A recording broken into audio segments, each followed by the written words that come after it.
Bien, en esta grabación vamos a revisar lo que corresponde a lo que es simultáneamente el equilibrio que se da cuando se juntan lo que es el mercado de los bienes con el mercado de los activos.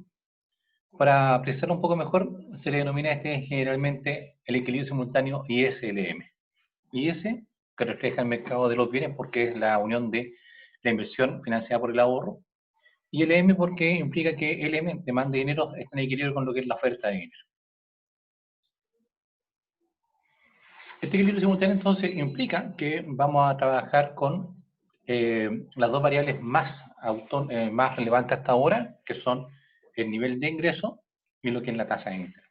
Entonces, a partir de estas dos variables, vamos a poder trabajar en un equilibrio que refleje lo que está pasando dentro de la economía, lo que se denomina un equilibrio doméstico o equilibrio interno, donde el mercado de los bienes va a afectar al mercado de los activos, porque, por ejemplo, si en el mercado de los bienes se genera una política que finalmente lleve a que aumente el nivel de ingreso a su vez va a provocar que aumente la demanda por dinero. Y también situaciones que pasan en el mercado de los activos, como por ejemplo una baja en la tasa de interés, provoca que las personas tiendan a consumir más. Entonces, y eso ocurre en el mercado de los bienes. Entonces, vamos a tener que estos dos mercados que habíamos trabajado inicialmente por separado, el mercado de los bienes y ahora el mercado de los activos, la verdad es que ellos interactúan simultáneamente y por tanto aquí se genera esta situación denominada equilibrio simultáneo.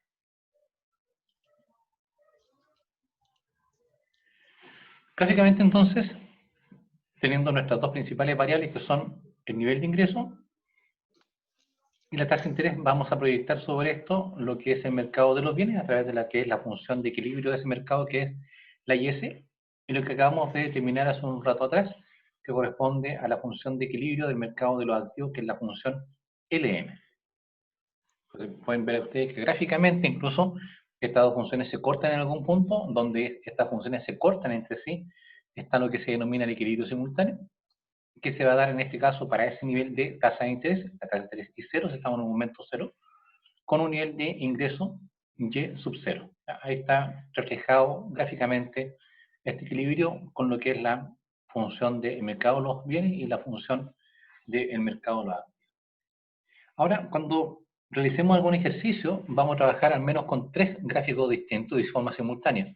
Vamos a colocar un gráfico de 45 grados donde está el mercado de los bienes.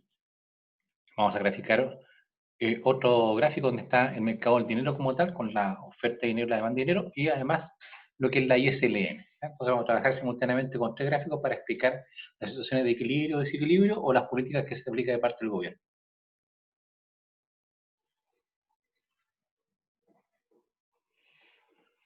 Ahora, ¿cómo es este mecanismo en el cual, o a través del cual, estos dos mercados interactúan y por tanto logran generar situaciones de equilibrio o no? Tenemos los dos mercados, a la izquierda el mercado de los bienes, a la derecha el mercado de activos, y las dos variables relevantes, que son el nivel de ingreso y la tasa de interés. En ambos mercados suelen ocurrir situaciones que podrían generarse o describirse como disturbios, ¿ya? Es decir, cambia uno de ellos y por tanto genera un efecto sobre la variable en ese mercado y después vamos a ver qué afecta al otro. Entonces, el mercado de los bienes podría cambiar algunas de las propensiones, por ejemplo, la propensión al consumo, que es casi minúscula, o la propensión al ahorro, recuerden que ambas son complementarias. Podría pasar también que cambie algunas de las variables autónomas, como lo que es la inversión autónoma o el consumo autónomo, que pueden aumentar o pueden disminuir. Podría ocurrir que el gobierno entregue o retire un subsidio a la inversión, y lo que también es bastante común que se aplique política fiscal. ¿Ya? Entonces, esas son algunas de las situaciones que podrían cambiar, que podrían provocar un cambio en lo que es el mercado de los bienes.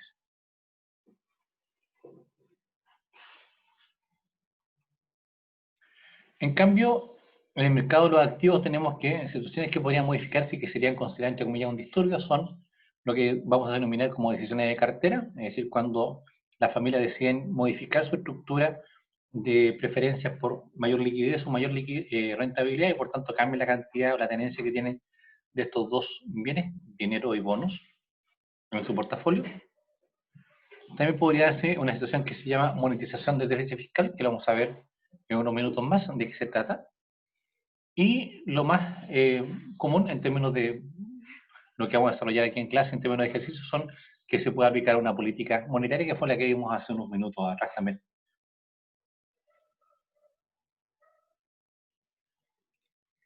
Por tanto, como pueden apreciar acá, tenemos que en cada uno de estos mercados por separado se pueden dar una gran cantidad de situaciones denominadas disturbios, porque son situaciones que generan un cambio que van a provocar, así como cuando tengo estos dominós que están parados en fila y por tanto tomo uno y eso provoca que vayan cayendo los demás. Se genera una secuencia, digamos, de movimiento, de causa y efecto entre diferentes variables. Al respecto, cuando se produce una situación en el mercado de los bienes, como por ejemplo una política fiscal, eso inmediatamente lo que va a provocar es que se modifique el nivel de ingreso. Si se modifica el nivel de ingreso, eso lleva a que entremos al mercado de los activos por lo que es la demanda de dinero. Al cambiar la demanda de dinero, va a provocar que cambie la tasa de interés. Y si cambia la tasa de interés, entonces se modifica el nivel de inversión y por tanto la demanda por bien. Si el mercado de los activos, por el contrario, partimos con una política monetaria, una política monetaria donde aumentamos o disminuimos la masa monetaria, provoca que la tasa de interés se modifique. Al modificarse la tasa de interés, cambia el gasto en inversión y entramos entonces a la demanda de bienes, que se va a solucionar con un cambio en el ingreso. En otras palabras, vamos a tener aquí lo siguiente. El nivel de ingreso se mueve en forma directa por situaciones que pasan en el mercado de los bienes. Y la tasa de interés se mueve por situaciones que pasan en forma directa en el mercado de los activos. Pero esos cambios a su vez provocan que ingresemos al otro mercado. Por ejemplo, ¿qué implicaría o cómo se debería reflejar esto si cambia la función IS? Tengo acá nuestro mecanismo de ajuste. Vamos a graficar acá esta situación de equilibrio inicial, de equilibrio simultáneo. Tenemos la función IS que refleja el mercado de los bienes y la función LM que refleja el mercado de activos. Entonces vamos a hacer un cambio en esta función IS, es decir, vamos a modificar algo en el mercado de los bienes.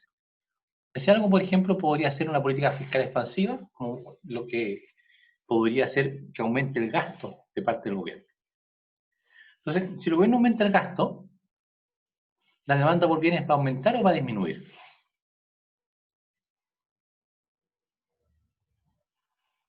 Va a aumentar. Aumentar. Un aumento en el gasto, aumenta el gasto autónomo y por ende aumenta la demanda por bienes. Si la demanda por bienes aumenta, en este mercado de activos que está acá, se genera un exceso de oferta o un exceso de demanda de bienes. Solamente sería una oferta de demanda. No, pero o cambia la demanda o cambia la oferta, por lo tanto se genera un exceso de oferta de bienes o un exceso de demanda de bienes. ¿Demanda de bienes? Puede ser, ¿no? Se genera entonces un exceso de demanda agregada de bienes. ¿Y cómo se solucionan esos excesos de demanda agregada de bienes? Porque ahí uno se da cuenta en las empresas que los inventarios empiezan a caer, eso motiva que los productores aumenten el gasto aumenten en la producción y por tanto aumentar el ingreso. Entonces está la política fiscal. Esto se refleja como un traslado paralelo de la función IS. Y como les decía, tenemos acá entonces que la solución de ese exceso de demanda que vamos a generar es que el nivel de ingreso aumente. Entonces, en este gráfico que tenemos, la política fiscal lleva a que la función IS se mueva hacia la derecha. Fíjense que la tasa de interés todavía no hemos llegado a ella, por tanto no ha cambiado. Estamos todavía con esa tasa de interés. Pero sí tenemos ahora un nivel de ingreso mayor. Por tanto, vamos a pasar de este punto a un punto que está más a la derecha, aquí. Ahí yo entonces puedo reflejar lo que mencionábamos recién de que al aumentar el gasto de gobierno, aumenta el gasto autónomo, al aumentar el gasto autónomo aumenta la demanda por bienes, se genera un exceso de demanda agregada de bienes, reflejada porque los inventarios empiezan a caer, y rápidamente los productores entonces tienden a contratar más personas y a producir más, y eso lleva a que el nivel de ingreso sea mayor. ¿Sí? Bien. Pero ahora también existe el mercado de los activos. Si aumenta el nivel de ingreso, eso lleva a que la demanda por dinero sea mayor. Recuerden que la demanda L de dinero es K por el ingreso menos H por la tasa de interés. Por tanto, tener más ingresos, vamos a tener una mayor demanda de dinero. Si hay un aumento en la demanda de dinero en este mercado de los activos, ¿se genera un exceso de oferta de dinero o un exceso de demanda de dinero? ¿Sería un exceso de demanda de dinero? Perfecto. Y el exceso de demanda de dinero va a hacer que la tasa de interés, que es su precio, tienda a subir o a bajar. A subir. A subir. Entonces, eso provoca que la tasa de interés suba. Yo esto lo voy a llevar entonces al gráfico. Tenemos que, ante este aumento en el ingreso, ahora que hemos llegado acá, se provoca un aumento en lo que es la tasa de interés y llegamos a ese punto. Si la tasa de interés aumenta, esto lleva a que el gasto en inversión disminuya. Por tanto, tengo que este aumento en la tasa de interés va a provocar que disminuya el gasto en inversión. Si el gasto de inversión, que es componente y parte importante de la demanda por bienes, cae, entonces la demanda agregada también cae. Al caer la demanda agregada de bienes, entonces se genera un exceso de oferta o de demanda de bienes.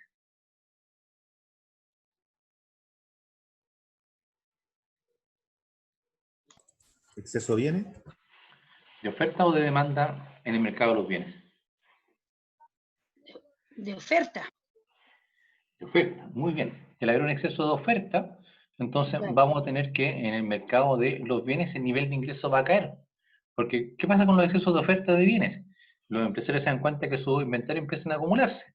Por tanto, para no tener tanto inventario en stock, ellos empiezan a producir menos, despiden personas, producen menos y bajan el nivel de ingreso. Entonces, la caída en la inversión hace caer la demanda por bienes, exceso de oferta agregada de bienes, cae el nivel de ingreso. Ahí cayó. Y por tanto, de este punto de vista acá, se devuelve el ingreso hacia la izquierda. Si baja el nivel de ingreso, esta demanda por dinero disminuye. Si la persona ahora demanda menos dinero, eso va a provocar un exceso de oferta de dinero. Y cuando hay un exceso de oferta de dinero, la tasa de interés cae. Entonces, de aquí vamos a ver reflejar una caída en la tasa de interés. Si la tasa de interés cae, va a provocar que ahora sea más barato invertir, por tanto, aumentar el gasto en inversión. Aumenta la demanda por bienes, exceso de demanda agregada de bienes, sube el ingreso. Y así se empieza a generar una situación que podríamos denominar como este equilibrio de telaraña, ¿cierto? Que en algún momento va a terminar. ¿Cuándo termina? Cuando lleguemos a el equilibrio final. ¿Dónde está el equilibrio final? Donde partimos en este equilibrio de cero, donde teníamos la función IS inicial y la función LM. Aumenta la IS, nos vamos al siguiente punto. El equilibrio final está entonces donde la nueva IS corte aquí a la función LM.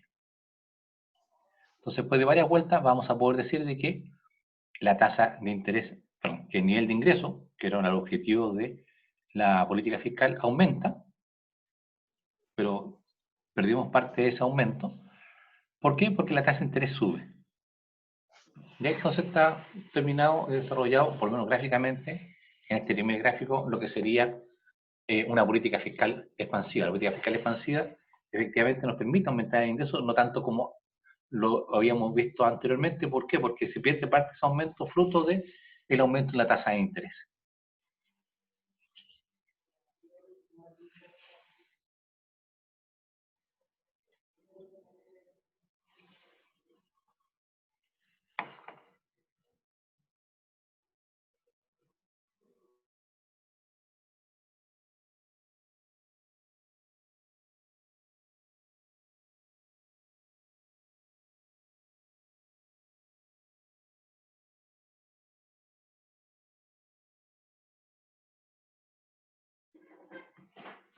Veamos ahora entonces qué sucede si el disturbio inicial parte en el mercado de los activos, no en el mercado de los bienes. Entonces, por ejemplo, vamos a aplicar acá ahora una política monetaria. Se aplica una política monetaria expansiva, es decir, el Banco Central sale a comprar bonos. Al comprar bonos,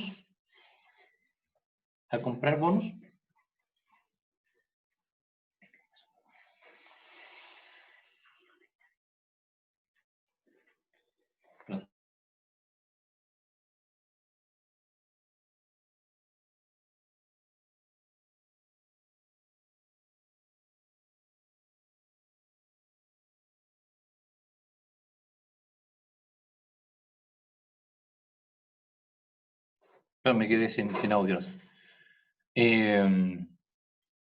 Como les decía entonces, veamos ahora qué pasa con este equilibrio simultáneo si lo que se aplica inicialmente es una política monetaria expansiva, como por ejemplo aumentar la masa monetaria. Si la masa monetaria aumenta, la función de oferta de dinero va a aumentar o va a disminuir.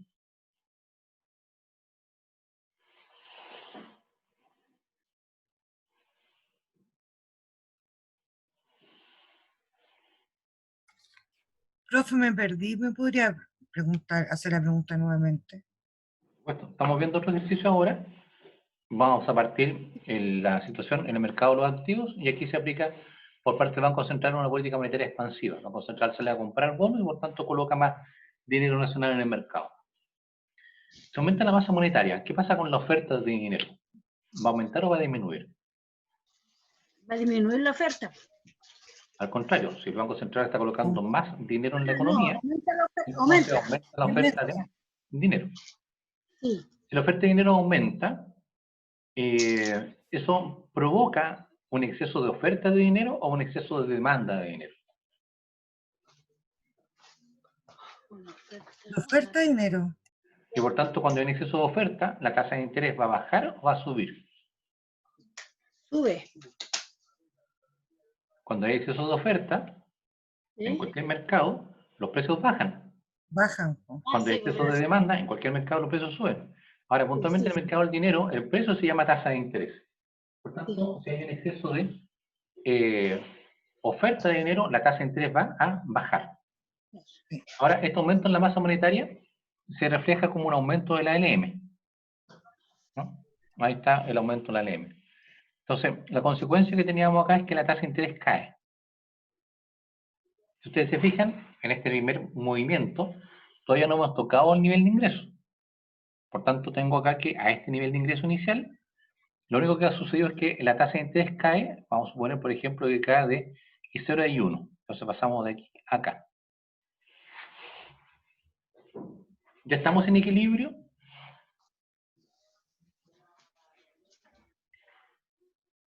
Ahora, ¿estamos en equilibrio? Todavía no, ¿cierto? Porque ustedes podrán visualizar acá que el equilibrio final se encuentra aquí, al menos Sí. gráficamente. Pero ¿qué va a pasar acá? Lo que pasa en el mercado monetario o del dinero ahora va a afectar el mercado de los bienes. ¿Cómo? Si cae la tasa de interés, va a ser más caro o más barato solicitar créditos para invertir. Más barato. Por tanto, ¿qué pasa con el gasto en inversión? ¿Aumenta o disminuye? La inversión aumenta.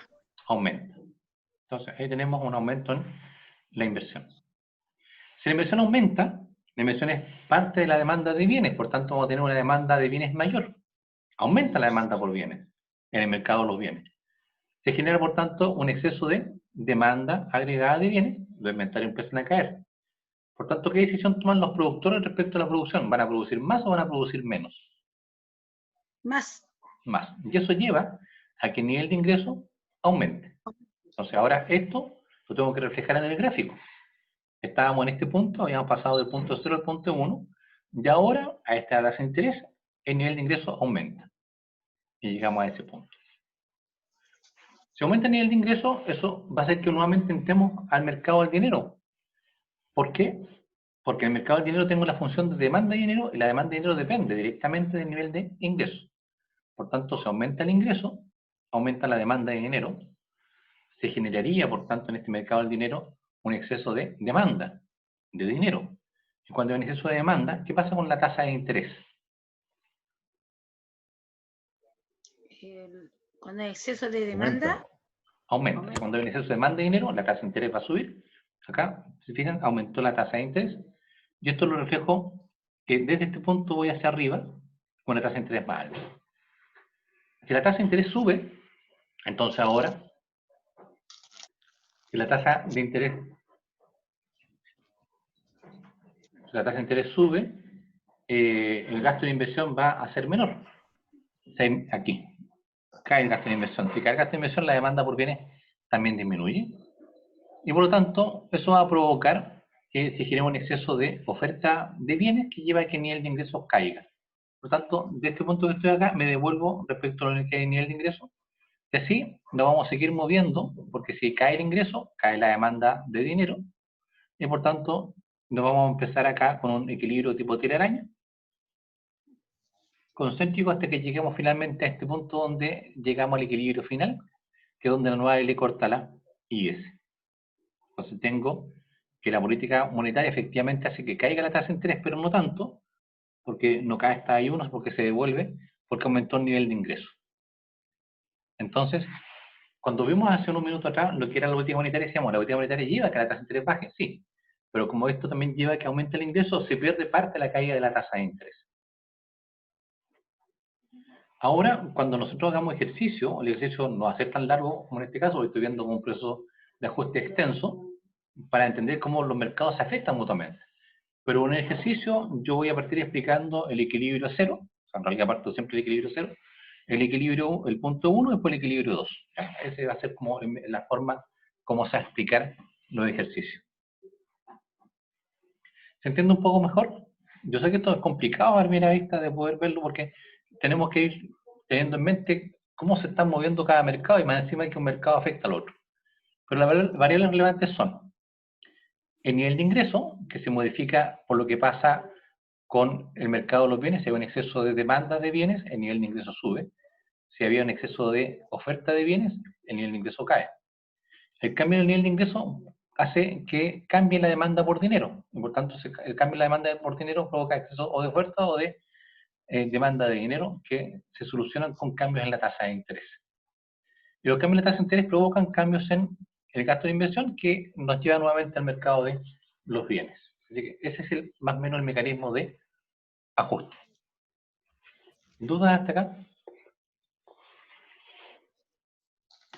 No, profesor, hasta el momento no. Bien. Sigamos entonces, dentro de lo que es este equilibrio simultáneo, podemos decir lo siguiente, que ambos mercados se relacionan entre sí y se afectan mutuamente, como lo vimos, en forma sucesiva. ¿Ya?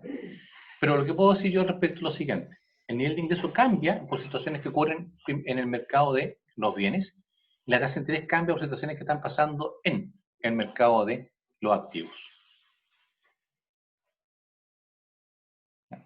En forma directa. Yo no puedo, a partir del mercado del dinero, modificar inmediatamente el nivel de ingreso, tengo que pasar primero por el mercado de los bienes.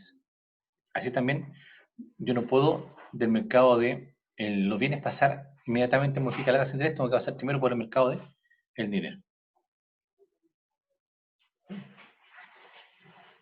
Que es lo que le acabo de comentar.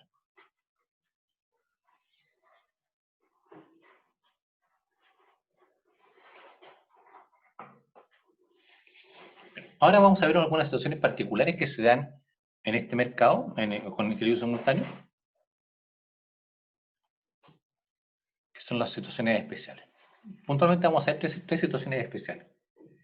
Uno corresponde a lo que es el subsidio a la inversión. ¿Ya? El Estado, en Chile también lo hace mucho a través de Corfo, el Estado suele apoyar sobre todo a las MIPYMES, a las micro, pequeñas y medianas empresas, apoyándolas en que puedan realizar inversión, ¿ya? Aunque, independientemente de cuál sea la tasa de interés. Entonces el gobierno entrega subsidios. ¿Ya? Estos subsidios que entrega el gobierno, que pueden que en algún momento aumente estos subsidios o puede que en algún momento disminuyan, llevan a que las empresas, como les decía, puedan invertir independientemente de cuál sea la tasa de interés en ese momento. ¿Ya? Tenemos el caso de Corfo, que entrega financiamiento a través, por ejemplo, de ProChile, que ayuda a las empresas que quieren colocar sus productos en otros países para mostrarlo, para generar exportaciones. Está el caso de Sensi, que ayuda a las empresas que capaciten a sus trabajadores. Está el caso Cercotec, que es Servicio de Cooperación Técnica, que también apoya a las empresas que están haciendo algún tipo de modificación técnica. Entonces, ella tiene algunos ejemplos. Bueno, en el último semana y meses ustedes han visto, digamos, de que hay un esfuerzo importante del gobierno en general, de tratar de apoyar a las microempresas que están con problemas de bajas ventas. Entonces, se están generando algún tipo de crédito. Podríamos hablar ahí de que existen algunos subsidios, lo que es la inversión, incluso con algunos créditos que plantean con tasa de interés real igual a cero.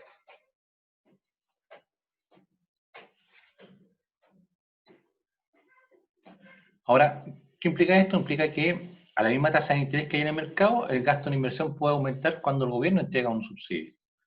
¿Ya? Entonces, veamos esto. Esta es nuestra gráfica de la función de inversión. ¿Ya? Tenemos acá la tasa de interés y que tenemos la inversión. Ahí estamos, entonces, que esa tasa de interés inicial es el gasto total en la inversión. Si el Estado aumenta su subsidio, lo que va a ocurrir es que a la misma tasa de interés, esta que está acá, ahora las empresas van a poder invertir más. Ahí, ¿se fijan? A la misma tasa de interés, el gasto en inversión es mayor. ¿Y cómo se ve y por qué se mueve entonces la IS? Porque tenemos una función de inversión mayor, porque este gasto en inversión se ve reflejado en lo que es la tasa de, perdón, en lo que es la inversión autónoma. ¿Ya? Entonces pasamos de la función de inversión A a la función de inversión B. ¿Ya? ¿Se acuerdan de eso, no? Cuando vimos lo que era el gasto en inversión, el gasto en inversión es inversión autónoma menos B por I, menos la sensibilidad de los inversionistas, en cambio la tasa de interés. ¿Ya? Por tanto, la variable que se va a modificar ahí corresponde a lo que es la inversión autónoma. Si ocurre lo contrario, si por algún momento o alguna situación en particular el Estado decide reducir los subsidios, pásalo al revés.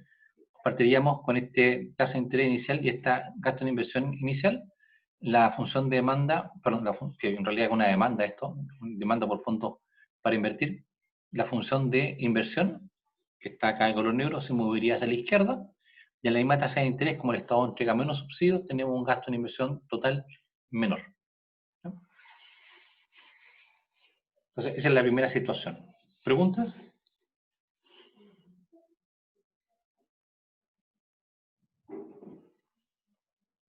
No, profesor.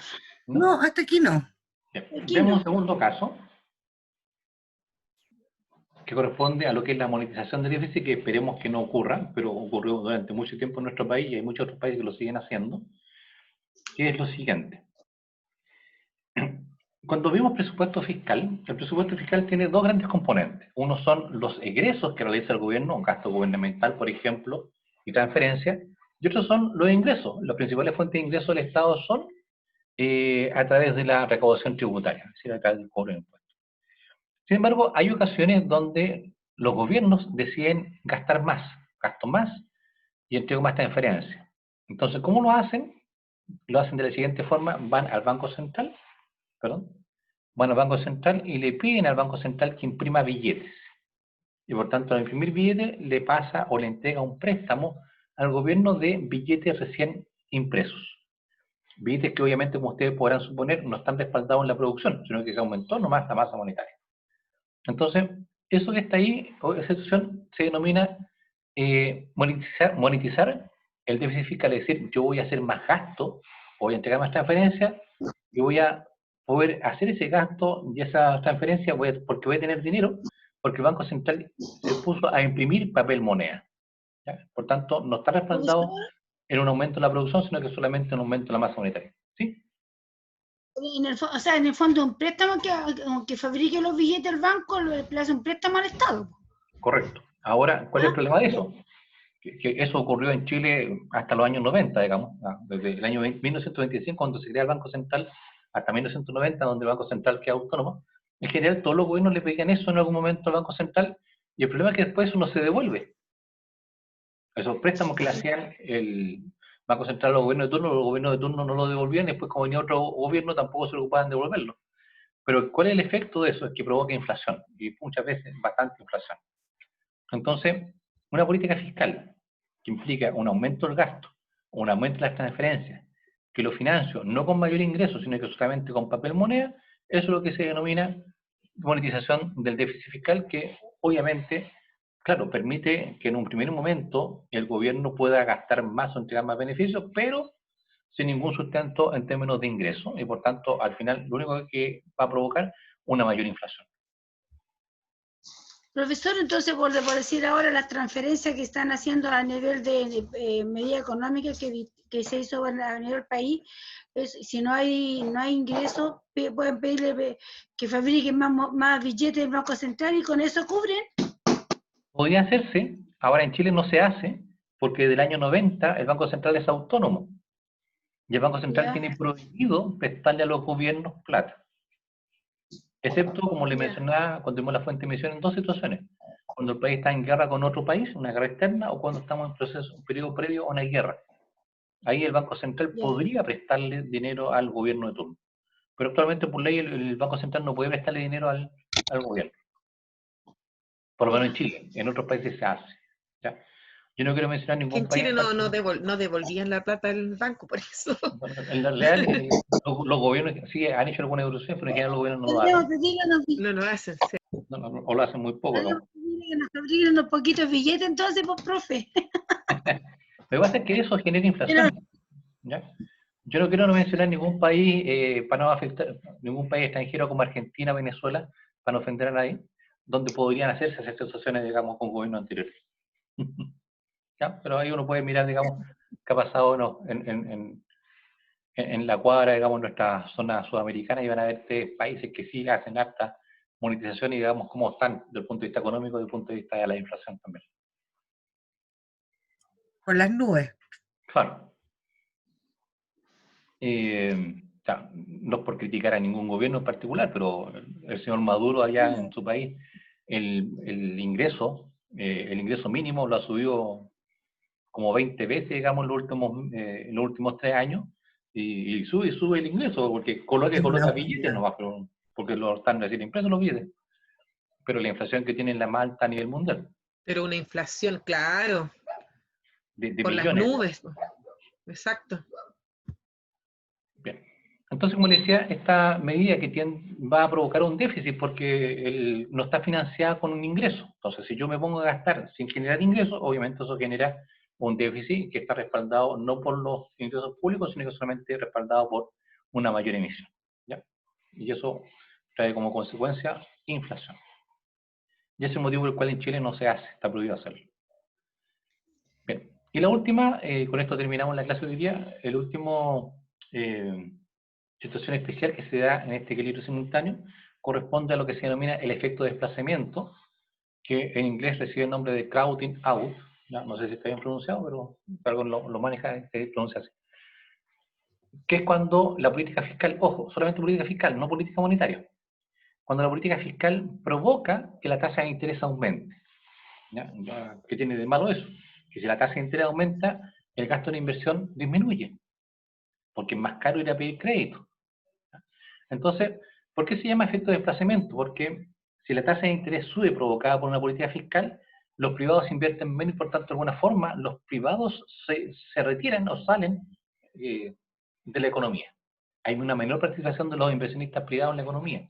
Se llama que es un efecto de expulsión o desplazamiento porque estamos desplazando, expulsando a los inversionistas privados de la economía, como haciendo que tengan que pagar tasas de interés más altas para pedir crédito. Y eso obviamente, como no todos están dispuestos a hacerlo, entonces va a haber una menor inversión privada.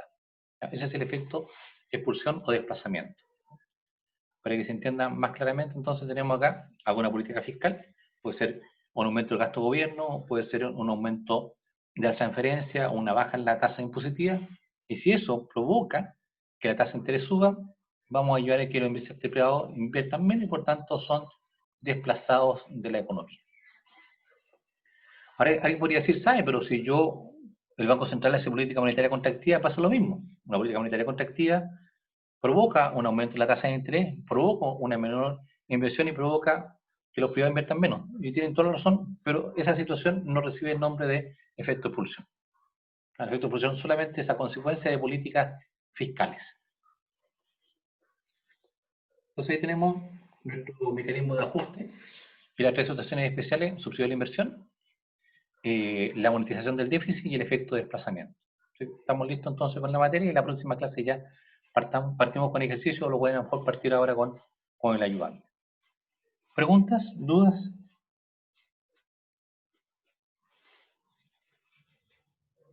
¿Alguna pregunta? No se olvide de subir esta información a la UDLA, por favor. Correcto. Vamos a tener presente, Gracias, además profesor. que seguramente Lucía va a mandar algún mensaje entre hoy día y mañana para recordarme, ¿cierto, Lucía? Ya. Muchas gracias. Bien, quedamos hasta acá entonces. Pregunta, ¿se sumó alguien ahora que no, después de que pase la lista, cosa de dejarlo presente? Yo, profe. Yo, profe. José ¿Qué hora está, Sí. José Miguel? Sí. Voy a colocar presente, estamos...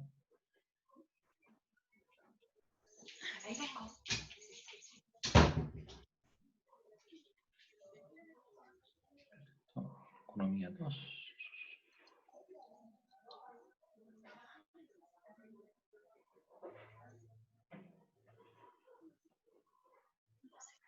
Bien. Aquí lo ingreso entonces,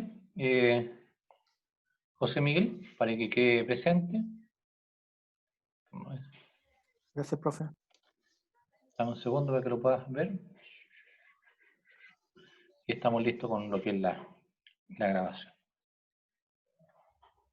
No era nada. Gracias, profesor. De nada.